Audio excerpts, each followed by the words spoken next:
I'm Dick Hoole. Currently I'll be 75 years of age, which means I must qualify as a senior Tracks photo contributor. Luckily, my first cover shot was a famous Wayne Lynch photo taken in Bali in 1973, and two-thirds of the frame was just the water in front of the camera lens, and it was only in the top third of the frame that there's Wayne. So it ended up being the October 1973 cover of Tracks. The following year, which is now 74, when the Bells contest and the Coke contest were on in Sydney. Remember, there's no world titles. So out comes Reno Abalira and Jeff Hackman, Jerry Lopez and a few other people. Jack McCoy had the Summer House restaurant with Tony Squirrel in Torquay, and he's got the photo up on the wall. Jack would have said something like, "Jerry, goddamn, we went to Bali and the waves are better than Al Moana." And Jerry would have said, "Sure, Jack, you know, people tell me that all the time." But he saw the photo of Wayne Lynch on the wall of Jack's restaurant and said, "Shit." Him and Hackman went straight down the road to say, "Where's the closest travel agent? Where that looks too good to be true." So to enjoy that, thanks to Morning of the Earth and Stephen and Rusty and the whole trip that went up there to expose that for us was, what can I say?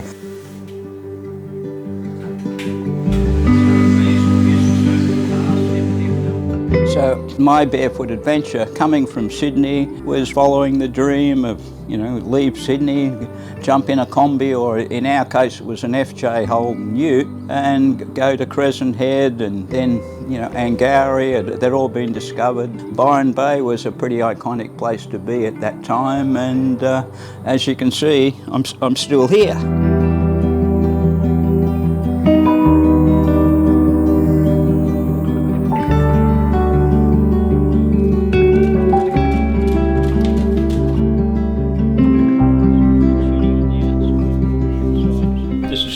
So it was shot in 1982.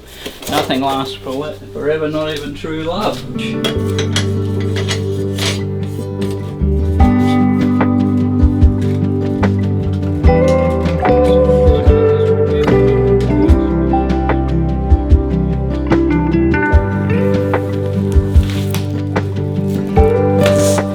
It's not a copy, it's an original one from 1973 with George's signature on it. That was my Wayne Lynch cover shot.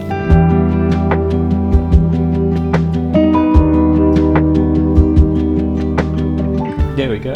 There's the original ad for Crystal Voyager. And the other thing you got to point out, this is not issue number 68. Look at the price has changed. Storm Riders was the highest grossing surfing film shown at the Opera House. We had 22,000 people come along during its season. That was in 1982, so showing movies was, at that point in time, was a fantastic business to be in. The filmmaker should have the right to earn an income out of their film, the intellectual property right. It wasn't easy making films and particularly making them successful. So I can talk about movies all day. I could even do it underwater because it's given me a unique life.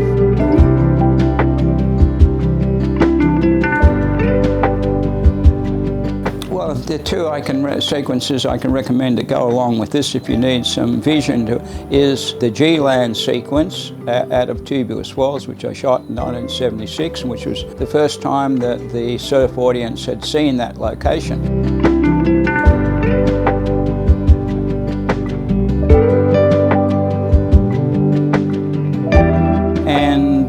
The Nias sequence in Storm Riders were sequences that I shot as opposed to ones that primarily Jack shot.